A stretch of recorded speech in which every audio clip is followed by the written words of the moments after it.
There is no perfect or standard microcycle in football. How does this microcycle approach that is more dense and covers more categories is helping you?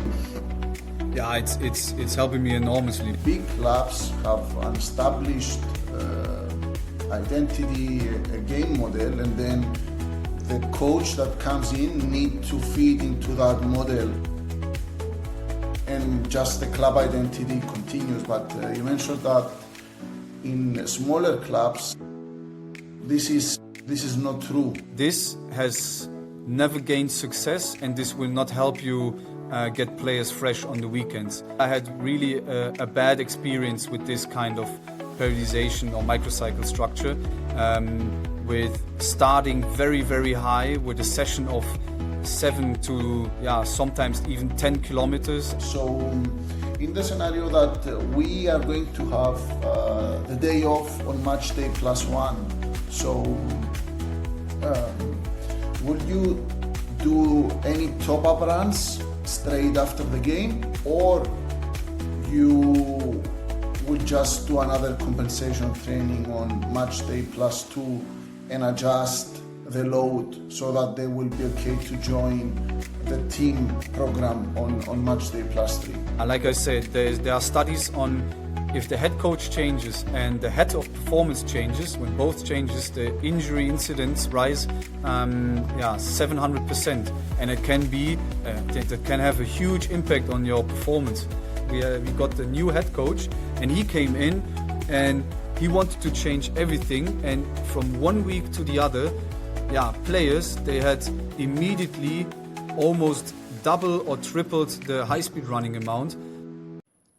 All right, hi Yanni, and welcome to part B of our discussion around football in Football Planners podcast. How are you, Yanni? Good. Thanks for having me again. Thanks, Rafael.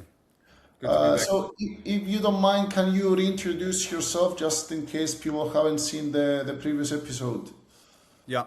In a short version, so my name is Yanni Egyptian. I'm Belgian, but German-speaking Belgian, right next to the border of Germany, grown up.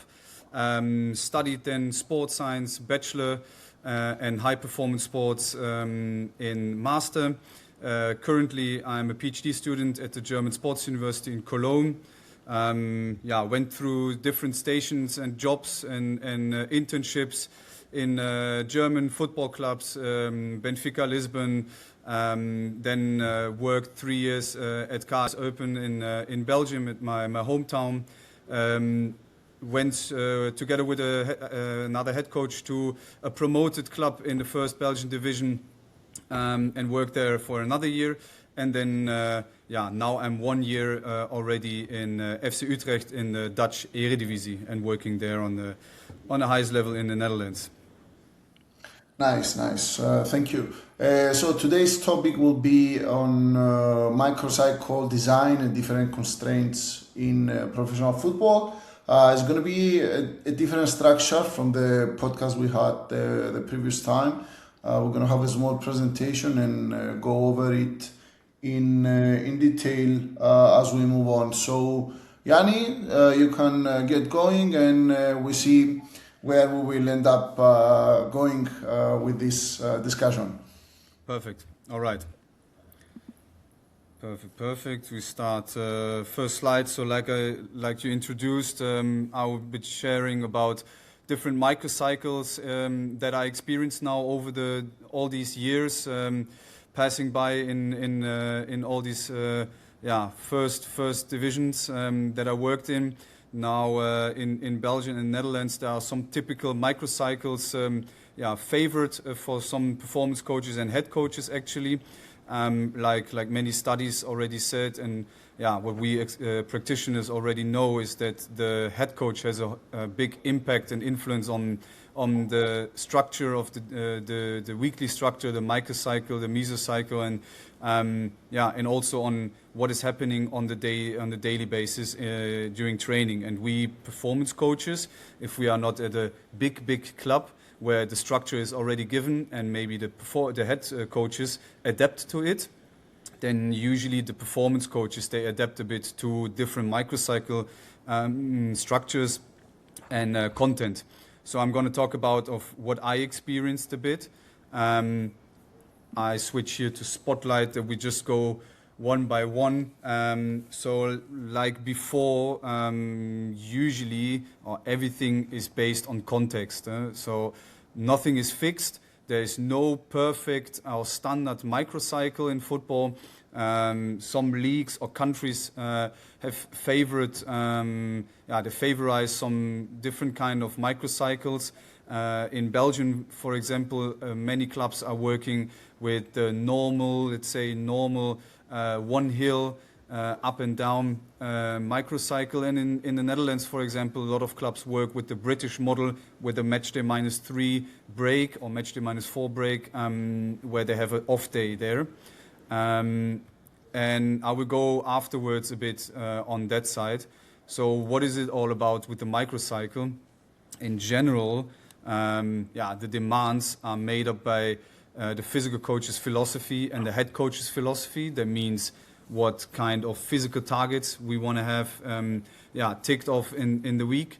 Plus then also the game model that the coach wants to implement in the whole club and in the first team, for example, then. So that these two big parts play the biggest role in microcycle, microcycle definition, let's say.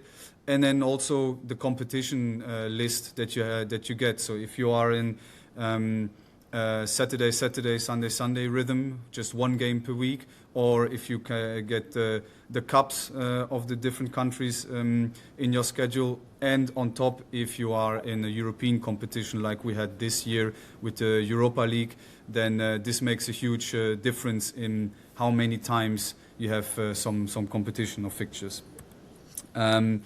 Then the second part, the content, is then shaped through the coach's philosophy again, but by his exercise routines. So there are many coaches that have standard exercises they want to have throughout the week.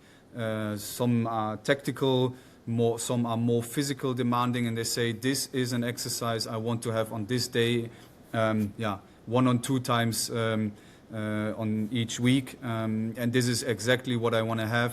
There's no doubt about it that we implement this specific exercise. They like it the most.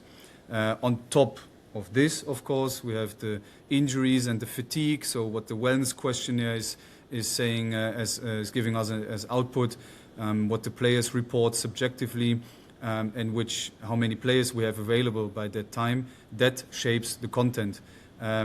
And on top, of course, if we have 1 game, 2 game, and the travels in between from 1 game, if you're playing Europa League or Conference League, Champions League, then you have also travel requirements where you need to be mindful of what content you place on which dates.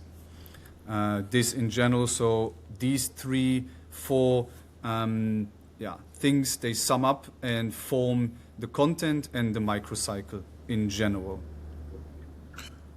Okay, Yanni, I wanted to ask about something you mentioned at the start.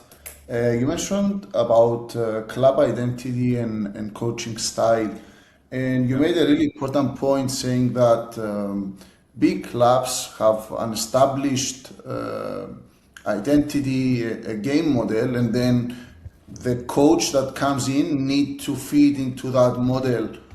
And just the club identity continues. But you mentioned that in smaller clubs, this is not true. And I wanted to ask, what's the typical case that you experience, and to tell us which one is the case and what are the advantages and the disadvantages of each approach. Yeah. So, of course, every club considers itself as strong and big also, and in the given competition and country.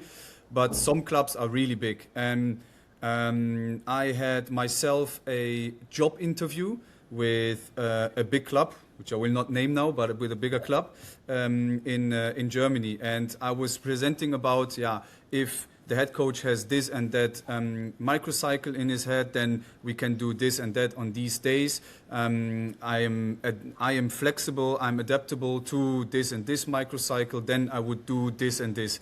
And at the end of the job interview, the other performance coaches that were interviewing and the head of performance, they were asking me like, yeah, but if we are deciding here, what would be then your favorite microcycle structure? What would you do then? Because we are and we decide what the structure and what is happening at the club. So every head coach, and they have also big head coaches coming in, they need to adapt what we decide as a club and as a structure and as a philosophy. They adapt to our philosophy. And it was new to me because what I know, and I've never worked at big clubs, is that what I experienced is that usually a head coach is coming in with something that worked for him personally and where he feels the most comfortable with. And this is what they want to have also implemented in their new club. So they're coming in and they say, I like to have this kind of microcycle structure. And this worked the best for me, and under these circumstances I can work the best. And then you need to find a way around to work it out with him, because you are the performance coach or head of performance of that club, and you need to work with this new head coach. And that means that you need to find each other, to have one line, and we will have this actually also here at FC Utrecht for next season. The new head coach is known. He's coming in. I had some good talks with him, and it's all about finding the same line, the same route to go on next season. And it means that I need to be as flexible as he needs to be flexible. What I said and what I experienced myself now is that actually big clubs, they decide for the big coaches also what is the microcycle structure, what is the philosophy, and it makes also sense actually, then you don't have any big differences between one year and the other year. So then even if the next head coach is coming, you keep a bit the same structure for the players who also stay for the next season, and that can prevent also injuries if you don't change the whole system and the whole philosophy. And on all the rest, I will come later now and also in the presentation. Yeah. So overall, it's just you're saying that structure, a standard structure, can be key to both performance and injury prevention. Whereas if we keep changing when there is a change in the staff, this can be more problematic, and also like performance and coaching staff to work together as one team, not just in two separated environments. Yeah, exactly. Very important, actually. Yeah. Let's move on with the presentation, and then when we can discuss it more later on. Yeah, I have also some points that I will add on this also at the end, what a head coach change might have an impact on, and we can go through over there. Just one more general slide to explain a bit my philosophy, where I base my philosophy on, and where I'm flexible on. And where you need to be flexible on actually is also the match day turnover and the content in general. So I also focus a lot on Martin Buchet and his philosophy, or his microcycle function as a turnover in length. That means in turnover on when is the match day happening. You have a 7-day turnover, 6, 5, 4, 3-day turnover. This season we had a mix in between a 6 and a 3-day turnover, and rarely a 7-day turnover. This was now as we were out of the competition, of the Europa League competition. Then we had a normal 7-day turnover, and there we used to have the British model. So when we focus on the middle picture here, then we switch between these two mostly in the beginning of the season, and the second half of the season more on the 7-day turnover.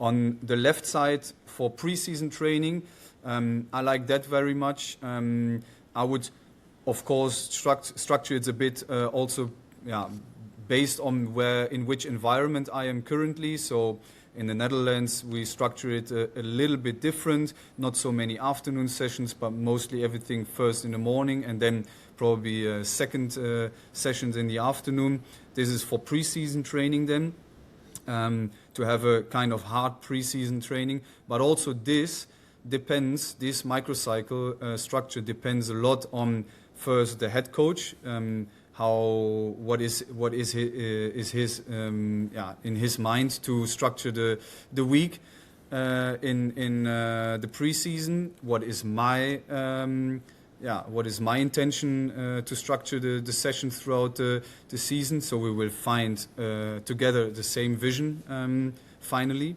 and then on top is. Are we getting now at the end of the season? We still have a chance, for example, to go to Europe, and we just don't know at the moment. So we plan a bit into the blue. We don't know yet if we are not coming through the playoffs into European competition. Then we have 7 weeks of preparation. Then I would structure the preseason a bit different from content and structure of the sessions. Then when we are coming with the playoffs now into Conference League, for example, then we start so early that we only have 4 weeks of preparation. And then you need to make the microcycle a bit more compact and probably more intense and a faster progression of intensity. And on the right side, the last one is the microcycle content. Depending on the turnover, you can see the different kind of content that you need to or could have on the given days, depending on the turnover. So that means, for example, when you go like we usually do backwards from match day -1 to -2, etc. Then you have from agility match day -1, to more speed based on match day -2, to more aerobic on and high speed running based on -3, and a bit more small-sided games, strength context, double session on -4, and work through until the beginning where you have the compensation and the day off, of course, when you go backwards now in the microcycle content. Nice. Yeah. Yes. Yes. Let's go to the next, because I've seen the presentation. I want to ask you later on about some points. Yeah. Of course. All right. So when we jump on now the pure structure of a week, I made let's say pictures I put now in the presentation, but in some documents myself to present to head coaches and to present to a club, on which I based it, and which kind of document I used there. I will present now. So when we have one fixture, so one game per week, then we have a logic progression. There are some different kind of microcycle styles I will present later also, very short. But in general, you progress from, you have the compensation session after the game, the day, then you have a day off. Usually the +2 is off. You can also place it on +1, but science shows that +2 is the day where the players feel the neuromuscular most fatigued. So we tried also this season, every time if there's a chance on +2 to make off, do we have a day off there.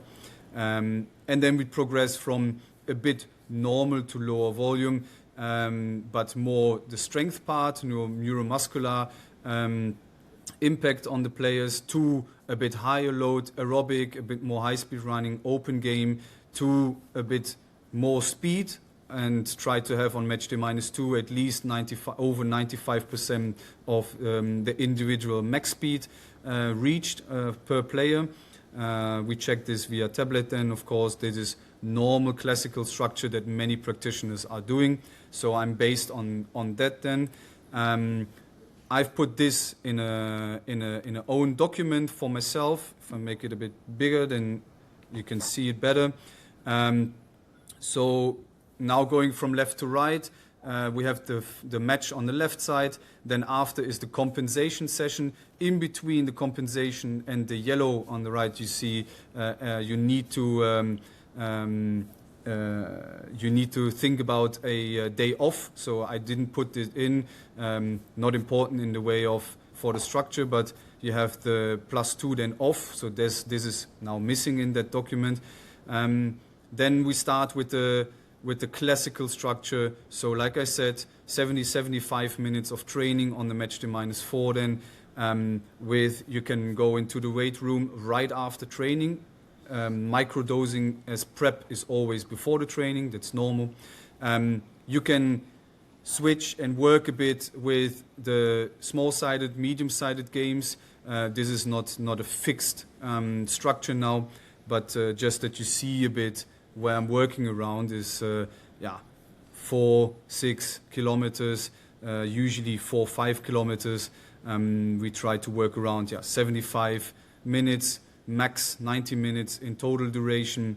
Having a bit high-speed running, but no sprint at all as first training. Have shorter blocks but longer rest, and work around with more neuromuscular fatiguing exercises, 1 versus 1.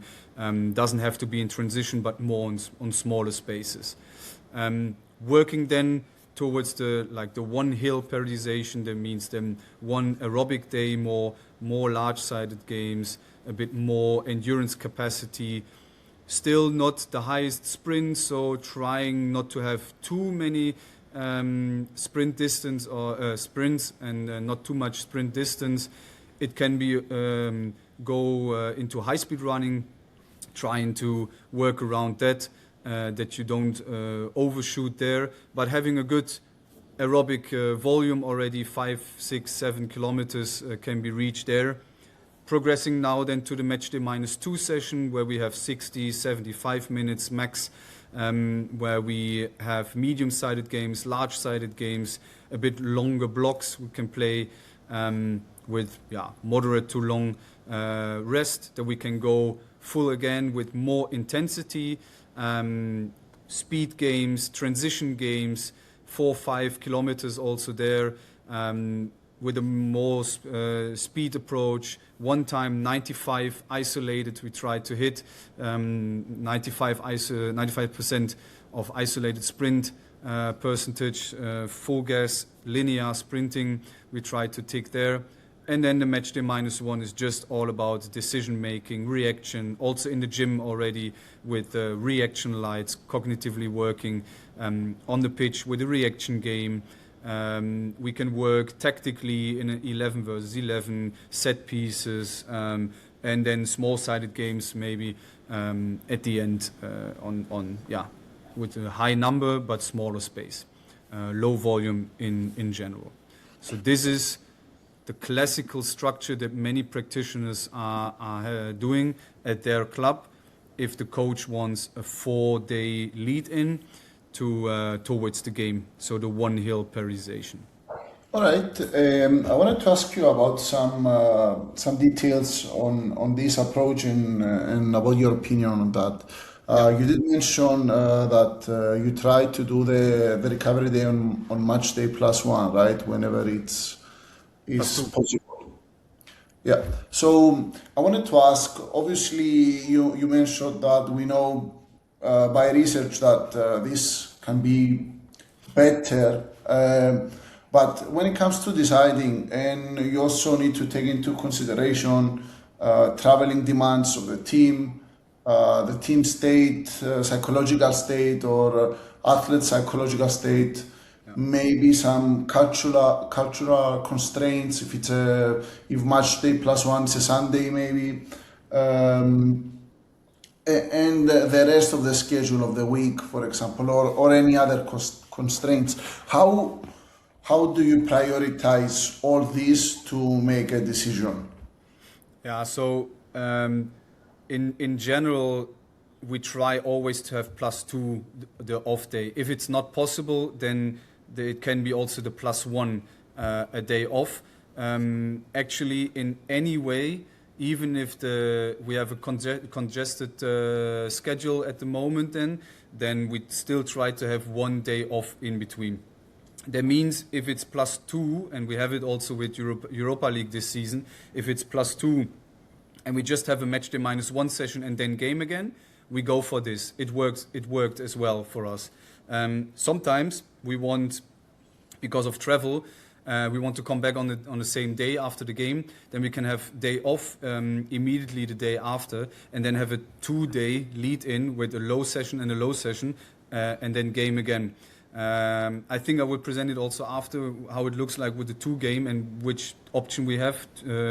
Two games and then option A, option B, which we choose this season as well. And this is all about. We try to have at least 1 day off in the week. Sometimes with travel it's the +1. Sometimes with our favorized model is the +2 off. And it's also sometimes in communication with the players, what they feel the best with. So if most of the players in the bus are saying, okay, if we're doing this and that, that fits us the most, then you can also sometimes listen to the big player group. And if they are happy with it, you manage it, in my opinion, even better. When you listen sometimes to the players, not always, but sometimes, then just driving your periodization and you listen to no subjective feeling of the players, then you work sometimes against the recovery of some players. Yeah, and I guess having their buy-in to you, to us as coaching staff, and make them feeling valuable, and that their input is valuable to the coaching staff and the training planning decisions, improves their buy-in overall to the training program. So I think it's also exactly. really valuable. All right. Yep. Let, Shall I go let, on? go on. Yes. Yep. So then there is the other way of structuring the microcycle. And I picked up this one, and I had some very good experience with it at my former clubs. And I think if a head coach is choosing for a 4-day lead-in over here as well, without having the British model, so with a week break, with an off day in the middle of the week, then I would try to go for the modified periodization, so with a 2-hill microcycle periodization. So again, if I make it a bit bigger, so again you need to remind yourself that here in between would be the day off, like +2 would be day off. So we have match, compensation session, day off, and then we try to start with a aerobic capacity training, 70, 75, 80 minutes roundabout. Try to stay in below 90 minutes. With medium and large-sided games, it can start with longer blocks and a bit shorter rest, but all for capacity, but trying actually to be around max 100 sprint. This is just a range I always put in, that I know, okay, this is for some positions, specifically you can't restrict it, but of course for the first day in the week we always try to be here in the middle of these parameters than on the higher end. So it's more about aerobic intensity, the match day -4.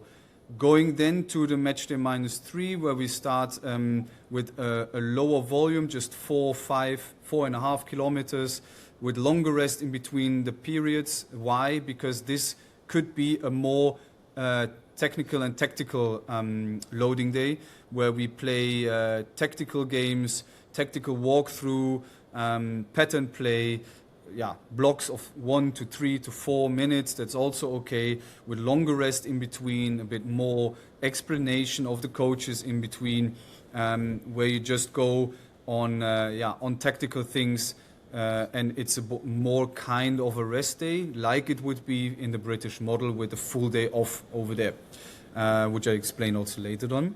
And then we have match day -2 and -1. That stays always the same in all these circumstances. There will be the speed day on match day -2.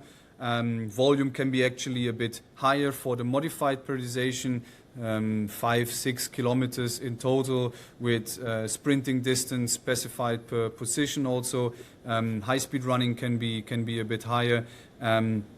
Actually here you need to pay attention a bit more to be on the lower end than on the higher end, in my opinion, on these days, to be neuromuscular, more fresh. And then a very low session as match day -1. I personally try to get it in also next season, that we really have just a 45-minute session. I experience it now with the Europa League, that in my opinion we had better performance on match day when we had a 45-minute session instead of a 60+ session, a minute session on match day -1. So the shorter the better, and this is also what science says, to try to work around 45 minutes for match day -1, and this should be enough. Cool. I want to mention something about what you said about match day +3. Yeah. So this model it also has a similar approach as the traditional British model, right? Yeah. Which the main characteristic is that on match day +3 there is a session done that uses large-sided games. So which I find it as a limitation in my opinion, but I want to hear your opinion on that as well.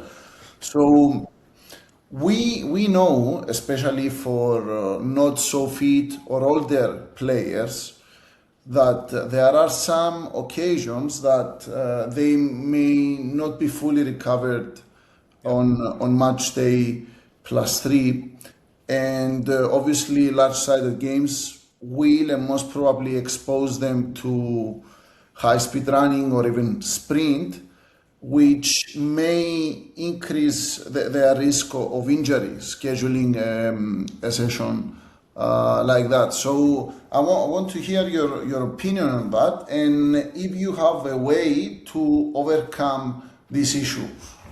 Yeah. So some clubs in Belgium, they have also a five-day lead-in. So they work like physically more divided throughout the week, and that means that before this modified periodization, there is actually one training day more. And that means that you have already a startup training and then going into that session. Then I don't see it as a problem. But I agreed on with the new head coach, for example, for next season, that we apply different microcycle structures depending on what is best for the players. And then I am on your page and I'm on your side that on some occasions when, for example, in this case here, when you see on the left there is the match, then +1 is compensation, +2 is off, and then +3 would be already the aerobic and large-sided game day, then this would bear some risk, injury risk for some players, for the older players, like you mentioned. In this case, I would go for the 3-day lead-in, or then to have, for example, if we have 2 days off, you can overcome this by that you have players already in on match day +2, +3, where it's still an off day, where you start up them at the club with for example, here we have a rehab coach, and I am sometimes present on the club's ground on off days, and then you start up already with some players. They have a startup session then for those players who usually can't cope with the load on such a cycle. They know it already, the club knows it already, we know it. And then usually they come on even the off days to keep on moving. And that's something that you need to keep in mind, that some older players, they never take rest. They are always present at the club. And even if it's just to use the sauna or ice bath or having a massage from a physio, then usually they are still always at the club every day. And it means they have kind of a startup, and then you need to work around a bit with that. So I wouldn't say that if you decide for this microcycle, you should go fully with this. I would try to stay flexible and use, depending on which congested microcycle you have, how many games you have per week, and then work around with the right microcycle periodization in that period. Okay, very, very interesting. And on that, you mentioned that you need to be flexible especially with this approach, and I fully agree. So in a scenario that you do plan on match day +3 to run this kind of session, large-sided games, and it appears to fit into your weekly structure scenario, this given period in time.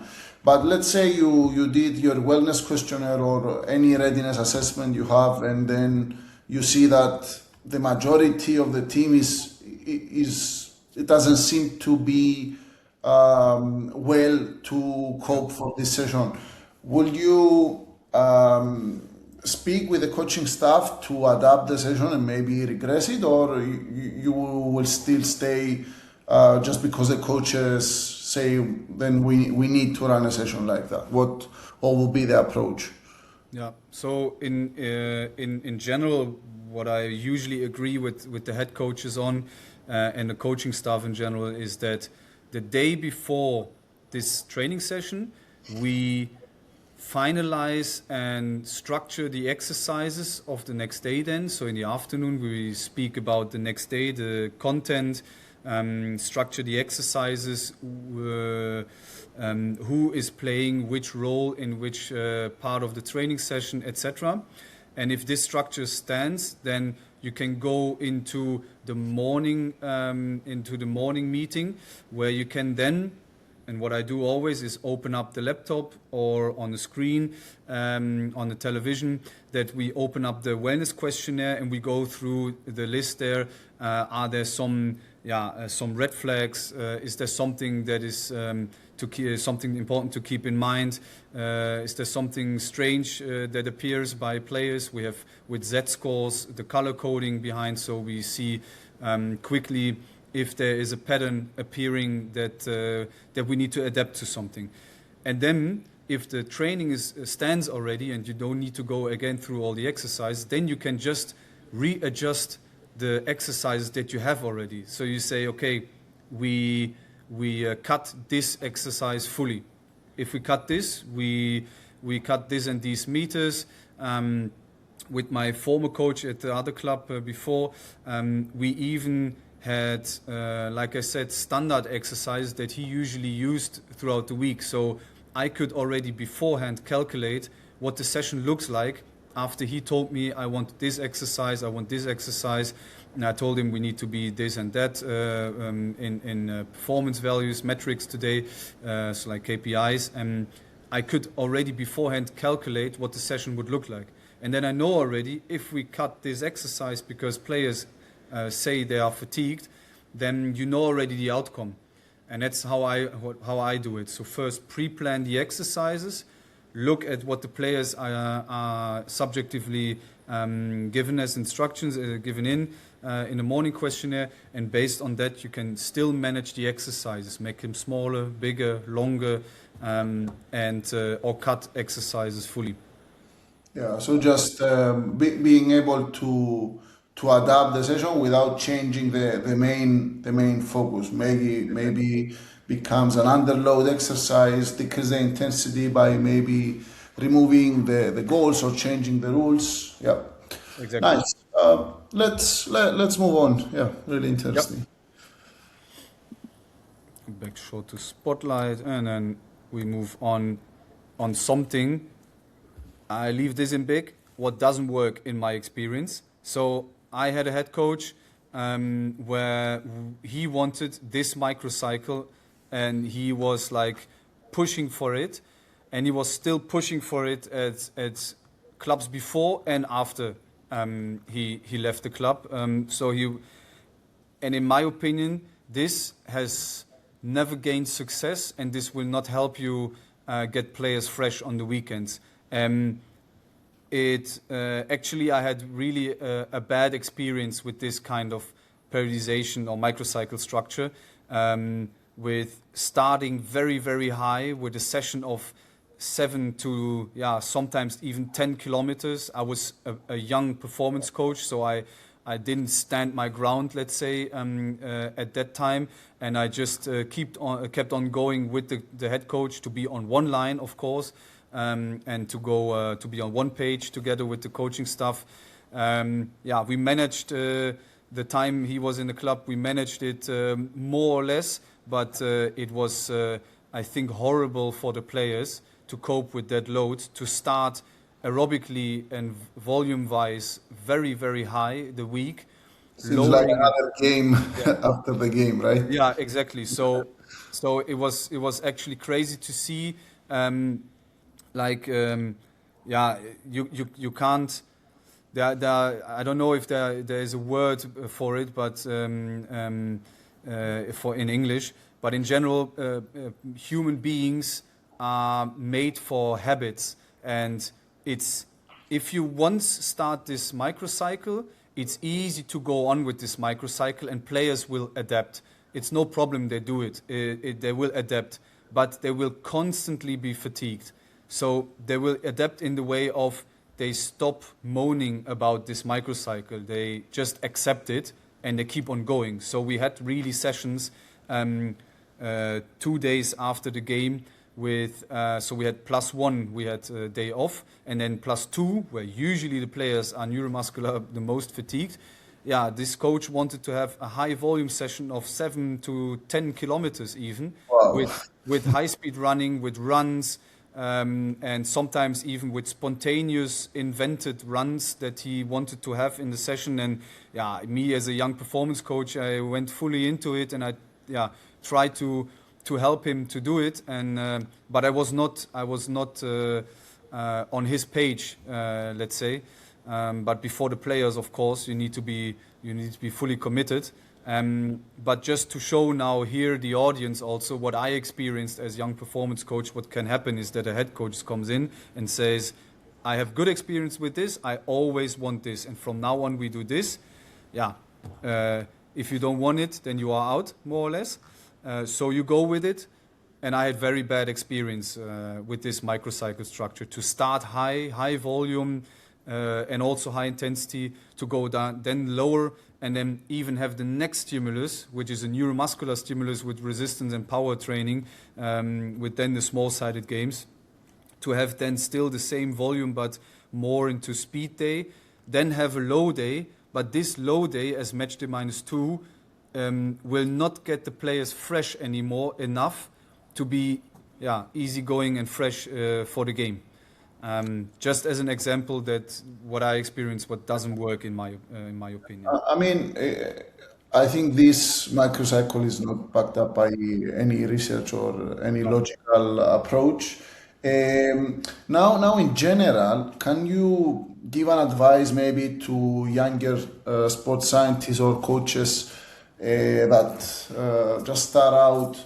How would you handle now this situation, and maybe what's your advice on how they should go about it?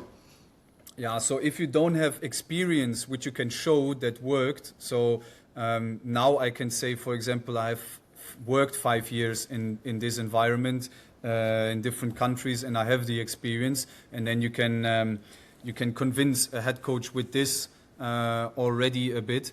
But if you don't have that experience, then first thing is prepare yourself very well with good documents, visual appealing documents, maybe a kind of what I made here, or what you can do is with Football Planner then to make it as a PDF document which you can present to the head coach, and you can say this is science backed, this is the best structure we can have, depending on the match day turnover. And you need to, like I said, be prepared with good documents, visual appealing setup, that the coach understands easily what you mean and what you want to see now in a microcycle and content wise. And this is already it, in my opinion. What you shouldn't do is overcomplicate things, say science terms, too much, depending on in which country you work, English wording, and overcomplicate things in a way that you make him feel that you are here and he's not there as head coach. Then usually head coaches start to defend themselves for what they know already. Yeah, for me this and that worked, and I'm not convinced that this will help us. So to convince a head coach about your philosophy, it has to be good documents, colorful, easy wording, visual appealing, and being just good prepared to go in such a discussion with the head coach. Yeah, I agree, and I like the point a lot about communication, not making the coach feel like there is a distance in between. Yeah, I think it's really important. Yeah. All right, let's continue with. Yeah. Then one main part in a microcycle also is in big when you are in some big competitions, in more competitions, then you start having two groups in training. So you have one, the base 11, the starting 11 that need to be managed, and simultaneously at the same time you have also the recovery the compensation group, the one that is that are the bench players. So on one side you have the starters, who usually need 48, and like you mentioned before, so some players even 72 hours, especially to recover speed, momentum, and neuromuscular freshness again, to gain that. They have full depleted glycogen, neuromuscular fatigue, inflammatory markers are up 24 hours, 48 hours after the game. So this is one group. One part, they need recovery on +1, they need recovery on +2, and load management on +3 even. And usually if you have a turnover of 3 days, that means you have game, 2 sessions and game. Yeah, then you start, and this is what many big head coaches like Guardiola and so stated in the media, is that usually with if you always have the same starting 11, then these players are accumulating fatigue because they are they're going into the game still neuromuscular fatigued from the previous game. And this sums up because they play in the Premier League plus Champions League, etc. They play every 3-4 days. And then as a starting 11 player, this is one group that you need to manage as performance staff, because they will always start again with fatigued muscles and also mentally fatigued into the next game. And and then you have just a short period of time of training time in between games. Yeah, I agree 100%. And can you give us an example of a structure you use for non-starter players from match day to match day +2, so that they cover their physical, tactical, and technical demands that they lost on the game, and that there is a smooth transition to join with the team on match day +3? Yeah. Wait, I'll go this, and I think next slide we'll go into detail. Perfect. Yes. So and like I mentioned also already, is then you have the non-starters. They need compensation load. Usually on match day +1, you have a compensation. So 24 hours after, you need to get into the legs. Then high intensity, small-sided games, speed endurance runs, longer possession games, and speed and transition games that replicate a bit worst case scenarios, more or less. Actually, you cannot replicate game demands fully. But what we try as performance staff in general, anywhere in all the clubs, is to get 50, 60, 70% per KPI of the game demands into the legs of these players. I will go very, very quickly now here on tactical integration. So it's actually exactly this. We play all around in a microcycle with the spaces, so large-sided space, small-sided space. We want to have, with large-sided games, we want to have the high-speed exposure, the maximum sprinting and acceleration exposure.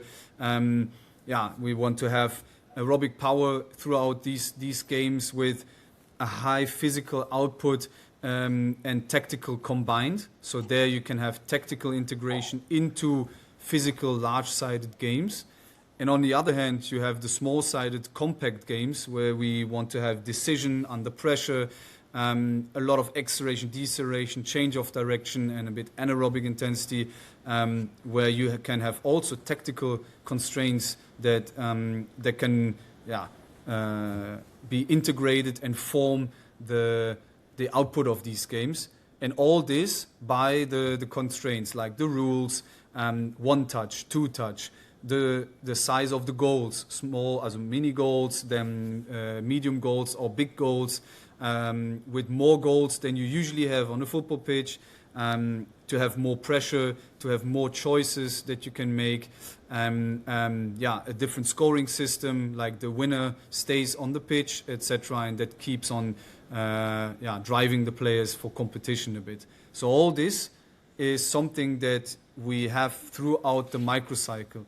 But with all this, we try to play, depending on the numbers you have, also on the compensation day to replicate the game, of course, as compensation. And if we look now in such a week, then if a head coach prefers, like I said, the 4-day lead-in, and you have, for example, the double hill, and you have the modified, but it can also be the normal shape, let's say, the usual one shape where we go from low, medium, high, lower, and lower. Both is possible, but if you look now into the compensation session where you asked before, this is now average good is for the compensation players. So, of course, the starting 11, there will be low for expected readiness. They will score low.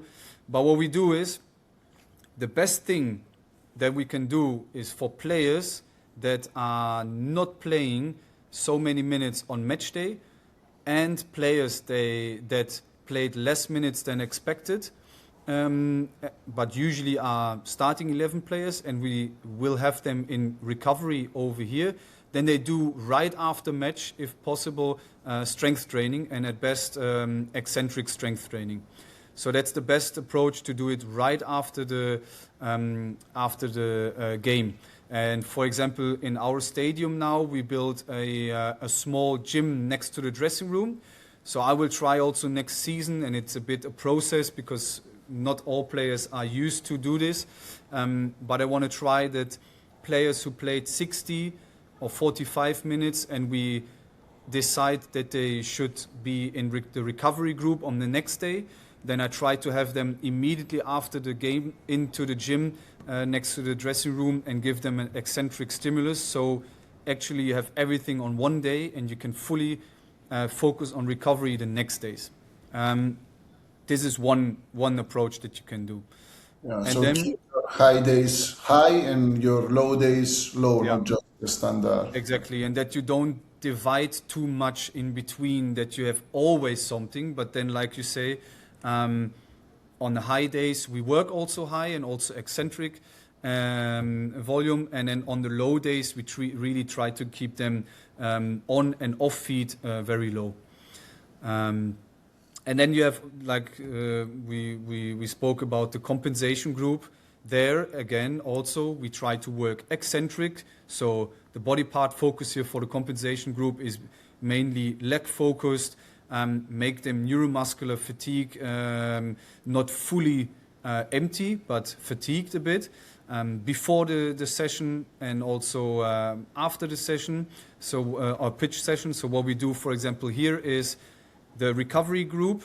They go outside together with the compensation group, and we divide us as two performance coaches. We divide us on the field, on the pitch. So what we do is, when the recovery group starts on the bicycle and on the mobility part, the compensation group starts with the eccentric and heavy gym work before the session. And once this is done, they go all together out on the pitch. The recovery group goes with one performance coach doing mobility work, recovery runs, a bit rondo or football, tennis, foot volley, etc., or a small passing form if it fits there.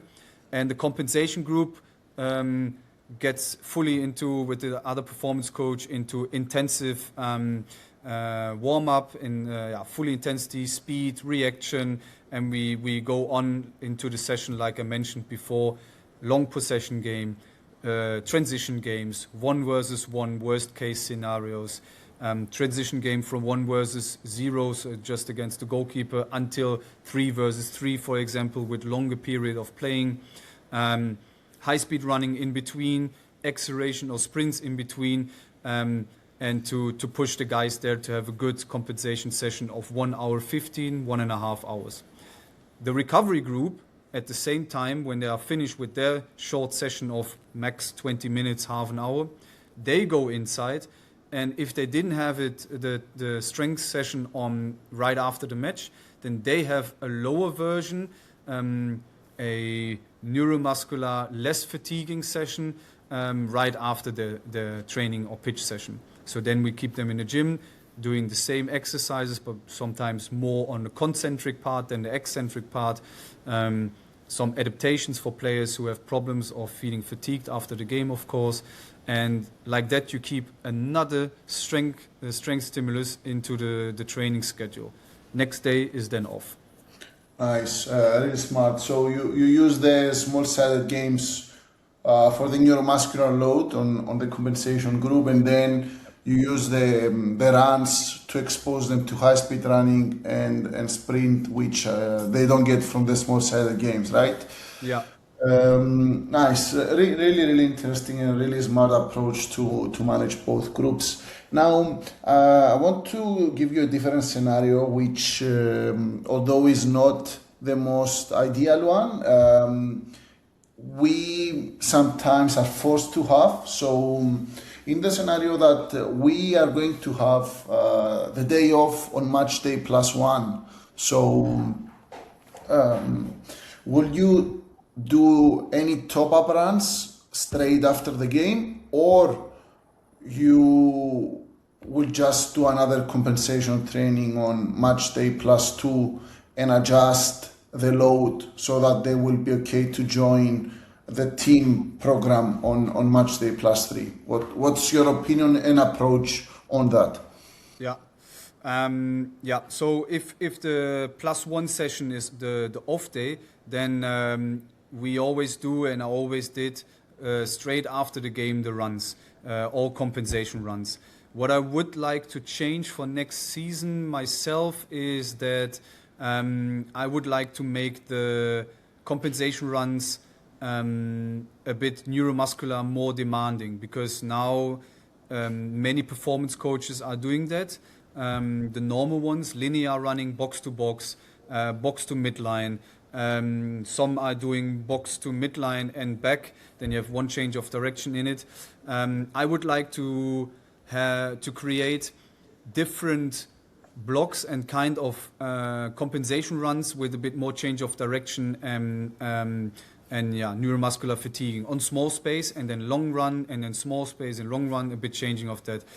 Because in Belgium, for example, it's very strict with the pitches, so it's something from out of practice that nobody tells you actually then, is when you are in Belgium in the stadiums then in the first division, usually the pitch protectors and the greenkeepers will enter the pitch right after the game, and they try to start fixing the pitch already.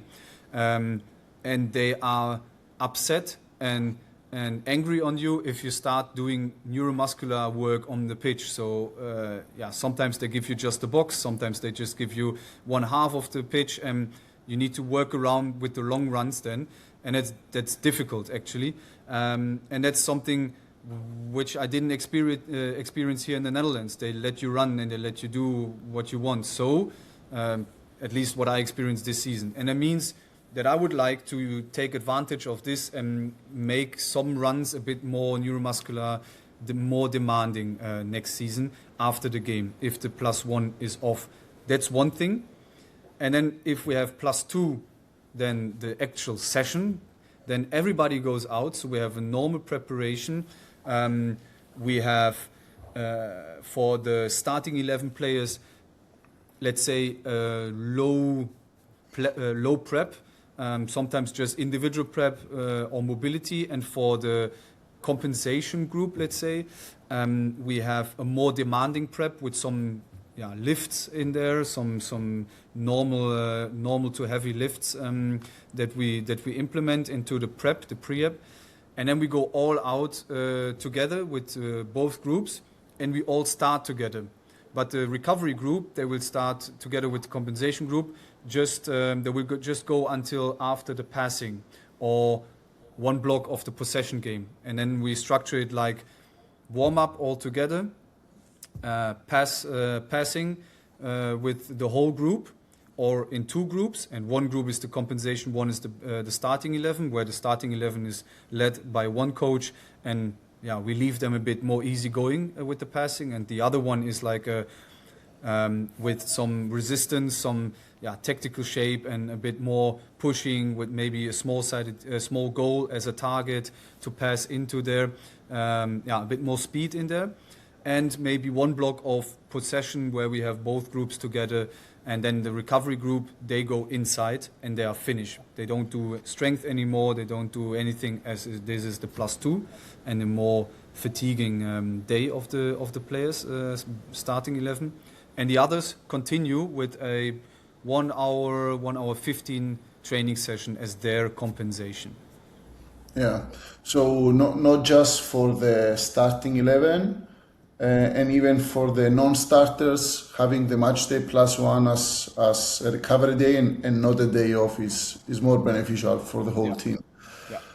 Cool. Now I have another general question. I see on how you are using a football planner to plan. I see that you are using all categories, so I can see that you also add stuff like the readiness assessment, the warm-up content, and the recovery modalities that you plan to use on specific days. Thus, having a more detailed planning of the microcycle helping you or helping communicate with the rest of the staff, like the strength coaches, if there are any physios? How does this microcycle approach that is more dense and covers more categories is helping you? Yeah, it's helping me enormously, because what I want to do also next season is then to print this out in a A3 format and print and hang it on in the physio room. So in the physio office, let's say it's upstairs here, where where the physios have their own office, separated from my or our office, and my colleagues' performance office. And then we hang this again also out here on the wall in the performance office. Why this? Because here, for example, the physios are focusing a lot on the recovery modalities, like the ice bath, the sauna, to get the ice bath filled, the sauna, to turn on the sauna in the steam room. And if you have this available, that's perfect. And then I plan it also here. I hang it out for them so they know exactly on which day what has to be turned on and prepared. And this is then out of my mind, because this is already guided by one department, and they know exactly on which day what is the best and to perform and what is planned. And also this is then hanged out in our office, where my colleague and I or my colleagues and I, we can look on every day, because also I forget something. I struggle sometimes to keep everything in mind, on which day is what planned and what is the best to do today, what has been yesterday, and so such a microcycle, such a comprehensive microcycle planning that keeps me always up to date, and my colleagues know exactly, okay, today was this and that. And what I also want is that my colleagues, they know exactly what they need to be prepared for that given day. So if I say, you take the warm-up today, and the day after is me, and the day after is you again, then he knows already exactly this warm-up that I take today, it has to be based for this and this session, for this and this stimulus, for this and this training content. And like that, per day, everybody is informed in totality. You know everything about that given day. Yeah. So in general, the periodization approach, which mainly, or we are used to mainly think that is related to the main session out on the pitch, then with this approach, we start to relate it with what we are going to be doing in the gym, what you're going to do for your warm-up, what the physio is expecting to do recovery-wise. So I think is helping you and is helping the team understand the periodization approach and optimize it. So we optimize performance and we minimize injury risk as a team, and not just as a coaching staff or as just an individual. Yeah, exactly. Everybody knows everything. Actually, it's transparent that every department knows everything about the schedule. Nice. Let's continue to the next slide. Yeah. So this would be then if we have a 1-game week and we have the British model. I implemented this because here in the Netherlands this is the most favorite model, I think, and also we implemented it very often. And that means that you have, if I make it bigger, that means that you have the match day, you have the +1 you have off, or the +2 you have off. You can also switch it. Sometimes we did this also, but mainly you have a low session here where I said what we discussed now before, where both groups go outside. One group is going inside after the first third of the training, and the rest continues for 1 hour, for example. Having then the load day with the endurance, more capacity, full body working. In the gym also, usually a double session, like in the afternoon strength session where we focus also on leg work and make them neuromuscular a bit more fatigued. Then having a day off as a midweek break, where usually, like I said also before, a lot of players are still coming in. It's like kind of a routine that they still get their recovery measures. For example, there we try and we need to try to pay attention that they don't get the heat stimulus. So I don't put heat here, no sauna, because next day is intense training day, given that we want to have speed, maximum running intensity, maximum speed over 95% of the individual max. And then this would relax them too much. So there we need to pay attention that if players coming on their off day, that they don't go into the sauna if they train the next day. Because the next day is then the match day -2, speed day, low body work, anterior hamstring, hip flexor, ankle preparation in the gym, horizontal and vertical working, more intense working. We have acceleration and max velocity working, and then transitioning to the usual match day -1 priming day with full body working, but more reactive, acceleration, deceleration, but everything on low volume going into the next game. So that's the British model that we also implemented here this season very often. Nice. I think the point that you mentioned about the recovery modalities, and that it's not just every day everything is available and you choose what you like to do. And I like your thought process on how which recovery modalities are available based on the training focus. This then shows exactly our previous point that we discussed, that the periodization approach is not just for the main training session on the pitch, but needs to influence everything that happens around the training before and after the session. And I think it's a really important point. And I think as practitioners, we need to start to get towards this stage, that we don't just follow some generic templates about the main session, but we try to develop a holistic approach towards periodization. Yeah, and then you have buy-in from all departments. Everybody knows everything about that day, and everybody plays its role in that day. The physios pay attention to the recovery modalities. We prepare the gym and the warm-up, for example, for the gym session, the warm-up outside for that specific content of that day. The coaches, where we decided and agreed on the specific exercises, they are specific for that given training stimulus that we want, and everybody knows about everything for that given day. So that makes it even easier. Nice. And again, another general question, because all the time on your presentation we are seeing two different approaches. One is mainly towards a tactical periodization approach, and the other is a more traditional British style periodization, right? Yeah. I want to know which one you find the best, if any, and why. Yeah, good question, because for me, what I experienced right now is that there is the best model that exists. In my opinion, it's more about if you are on one line and you agreed on something with the head coach and the staff together, then this works anyway. The only model that doesn't work, where I'm sure of, is the one that I showed there before, where you start very, very high and then work your way downhill until the game.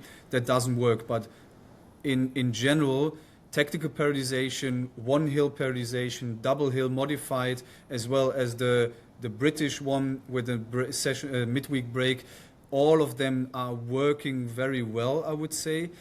And like I said, for next season, we agreed on with the new head coach on trying or implementing multiple different of these models, depending on the turnover of the games, how many games we have in the week, and where they are placed. Sometimes it's Sunday to Saturday, sometimes it's Sunday to Sunday, and sometimes the head coach wants to give performance-based days off. So if we are winning with no goal conceded, then he gives definitely 2 days off. Yeah, this changes the microcycle in general, and then you can't decide on, we always want a 4-day lead-in. If he agreed on this with the players and you don't have that many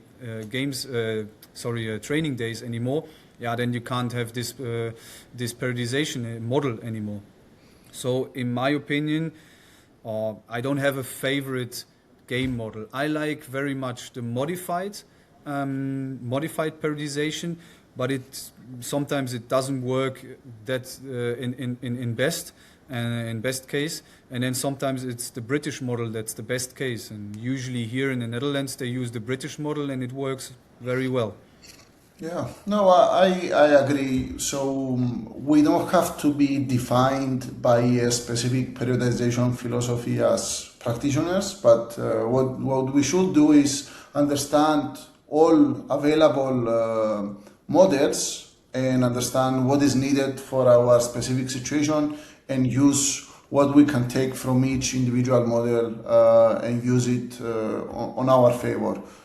Yeah. If you are in a club and you know already you have a 7-day turnover, a normal one every time, so this country or league is always planning, and we are in no other competition, we are out of the cup, we are not in any European competition, and you know already what's the Saturday structure, then you can agree on, this is our microcycle model, and we keep on going throughout the season.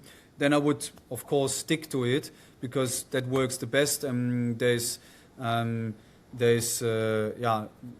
no mean why you should change it. The only thing is, it could become kind of a monotony, this to do every time the same microcycle, but then you need to break this monotony through the training content during this microcycle, and to do not always the same standard exercises that the head coach wants, but sometimes to bring in something very different and to break this monotony throughout the same microcycle.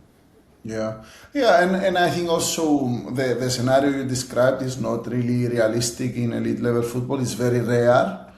I think is more common in academy football or in leagues that Yeah. are lower, and because in elite level, then the more games, the more TV rights they get. So what actually happening every year is more and more games, and a lot of congested games throughout the season. But yeah, I agree 100%. So let's move on Yeah. to the next one. That's a good transition, because these are also the last slides. It's a bit about more the managing part of all this. So we have no load blocks. We have a lot of fatigue. We have we have rotation as a strategy. If we have, for example, 2 to 3 games per week, so 2 games per week, or you never look on just a Monday to Sunday cycle, but you look on where is the one game and where is the longer period next game, and in between is another game. That means we have, for example, option 1, where we have game every 72 hours.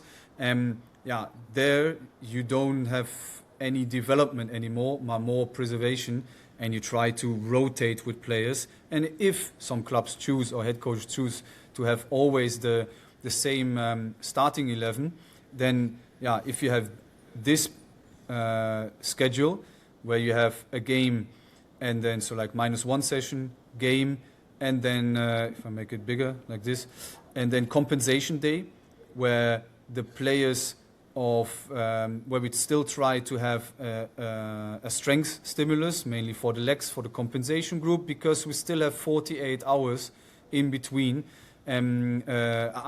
for 72 hours, and we have 48 hours of training window. We have 2 low sessions, because you never know what happens in this game, and for this game. That means if we have even these 2 training sessions available, then you can't overshoot also the compensation and training group. They are still fresh in here, but you can't train them as high here anymore, because maybe they need to play in that match here, in this match in the midweek. And then the starting 11 from this game on the left are working towards this game here on the right, if you do a rotation, for example. Then you have, again, only 2 training days in between the Thursday and the Sunday game. That means compensation, training day low, game and travel, probably. Usually in a Europa League, if it's a far travel, then we train matchday +1 on the location. So, for example, when we played against Sevilla, the next day we trained in Sevilla on the youth complex ground, on the pitch there. We trained there on and off the pitch a bit. Flew back. Next day, -1 session, and again a league game. So this is one option, and another option is then this one, where you have a bit longer period, so you have 4 days in between the last game of the league and the midweek game, but still the same in between these 2 games, midweek and end of week. That means you have game, again compensation. Usually we do the same then. The players do strength training in the gym, the compensation group before the training, and the players of the starting 11 here, they do after the session their strength training. Both go as one group outside. One group, like I mentioned before, is doing the recovery part, so mobility, warm-up, and a passing exercise, some recovery runs, box in 15 seconds, or outside line in 22 seconds, easy going, a bit up and down, then football volley, etc. And then they go inside, have strength session. The other ones have the, like mentioned, the heavy neuromuscular and transition and speed session as compensation session. Then +2, like I said, we try to be off. We have an off day.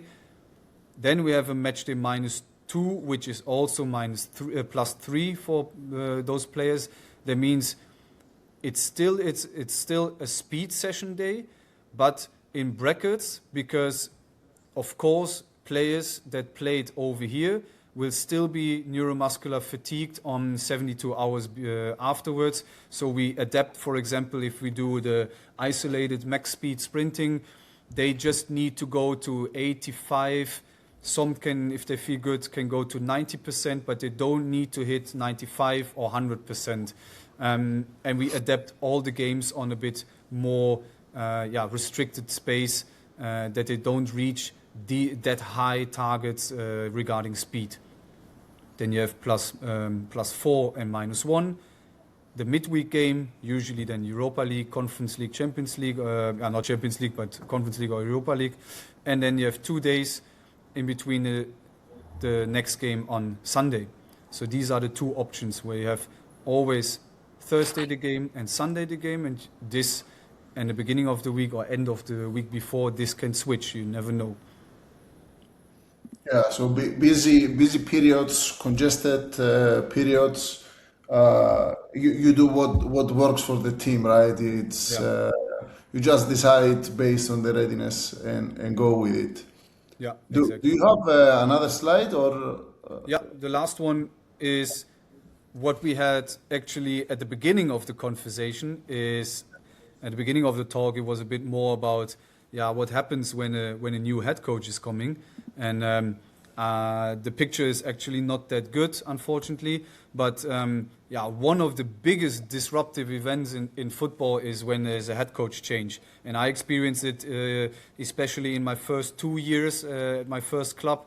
In my hometown, there was a lot of head coach changes, and in the end, in the 3 years, every half year, every 6 months, I had a new head coach, and this changes everything. That's for me as a performance coach, and for the players, and for the whole club, because every head coach coming in has his own philosophy and vision, and that goes up from the bus where you travel with until I want this exercise, and this has to be always in my training schedule, for example. And that changes a lot. We have this culture as well in Cyprus that teams change coaches very easy, and I think it's a really bad thing, and it's very complicated to deal with. Yeah, it's very complicated to deal with, and science by now says that on a short term this can have an impact, but on long term, usually these coaches do not have more success than the one before. But a lot of I think it happens more and more. It has also to do with budget and money in the background. So and frustration of club owners and emotions. And football is an emotion-driven business. It's entertainment business. So that also entertains people. If a new head coach is coming in, he does something different, another style, another kind of communication. That gives something to some clubs. It can give you a push, but usually and mostly for performance-wise, it's a disruptive. It has an impact on almost everything. Huh? And it's usually a negative impact. Usually it's a negative that the injury incidences go up, that you need to implement and find new communication structures, new communication lines. Like here on the left side is what I have. Like before, you have an established model, and you know the physical demands, you know the tolerances of the players. You have stable session and content periodization. You know that the squad is conditioned with these kind of exercises already, and you have kind of a predictable injury profile. But when a new head coach is coming in, then you have a new game model. You don't know the physical demands placed on it immediately. Like I said, there are studies on if the head coach changes and the head of performance changes. When both changes, the injury incidents rise 700%, and it can be that can have a huge impact on your performance.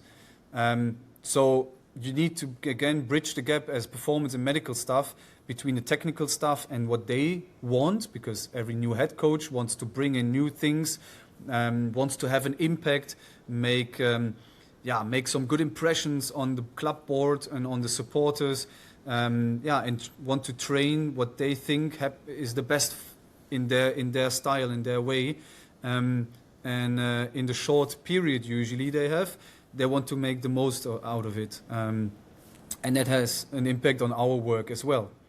So, lastly, what I want to show is, maybe I do the spotlight up, I turn it off. Last one is, once at my former club, I looked at it in Power BI. Unfortunately, the pictures are a bit bad in quality, but I took the same period in time for over 20 kilometers per hour in meters and in training minutes. The gray bar are the average playing minutes, and the red, yellow and orange bars are the actual training days. And on the left side you see the first head coach the week before he was sacked. The week before he was sacked, we had 60, 50 minute sessions sometimes. So it's just netto, just really the exercises summed up in netto time. We have 60, 70 maximum minutes of training time. We have on the left side the yellow bars, actually relatively low, over 20 kilometers per hour, so high-speed running meters or distance. Some days 100, some days 200, 300.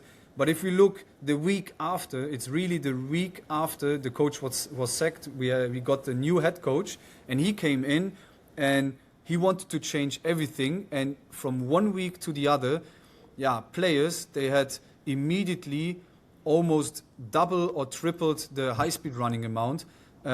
10 or 15 minutes per training session netto on top, and it makes a huge impact on performance, on freshness, on how players can cope. And players can always adapt to it, but only acute. But when you look chronically, then it's not about what happened now will make you injured tomorrow, but it's what happened now makes you injured in 1, 2, 3 weeks, because then it sums up this load, this new game style, this new game load, this new impact is just too much in a certain period. And especially, as a tip for young performance coaches, if such an event happens, like a new head coach is coming in, then you need to pay attention to what is this, what is happening on the KPI side, on the metrics, on the training communication, what the coach wants, what is happening on the stimulus for the players and how they feel actually.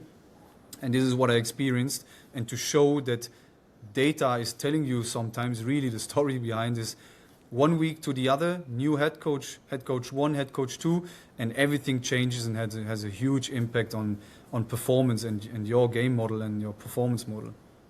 Yeah, I think changing the head coaches always comes with a lot of chaos. I mean, I think even running the same session and just having a different coach there changes the dynamics. Yeah. People that maybe are non-starters feel like maybe there's an opportunity to show off. Starters maybe have the opposite feeling. So just by that, maybe the intensity goes much higher, and it can be both positive or negative. So overall, I highly agree that the change of the head coach is always a problem.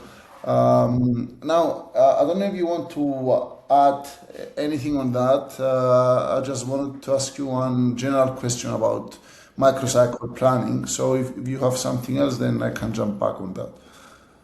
Yeah, no, I don't have anything else. I think Yeah, So you did mention like different approaches. We saw different scenarios, tactical prioritization, British model.